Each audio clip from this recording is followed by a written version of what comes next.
18 కొండలైన ఎంజిపారమల, కాళేకట్టిమల, పుదుచ్చేరిమల, కరిమల, తలైపారామల, దేవరమల, శ్రీపాదమల, మైలాడుమల, మాతంగమల, కాల్కిమల, సిట్రంబలమల, సుందరమల,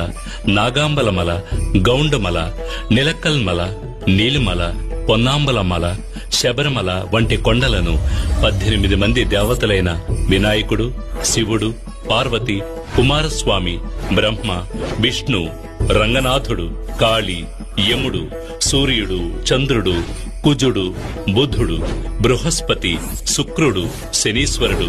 రాహువు, కేతువు అనే దేవతలను 18 తత్వాలైన చూడడం, వినడం, సువాసన, రుచి, స్పర్శ,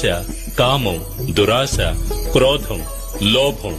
మోహం, మదం, మాత్సర్యం, డాంబికం, సాత్వికం, రాజసం, తామసం, విద్య, అవిద్య వంటి గుణాలను తెలియజెప్పే విధంగా స్వామి తత్వాధీనుడై ఉన్నాడని తెలియజెప్పడమే ఈ 18 మెట్ల ఉద్దేశం. ఆలయ నిర్మాణం పూర్తి కాగానే అయ్యప్పకు ఎటువంటి విగ్రహం ఏర్పాటు చేయాలనే సమస్య వచ్చింది.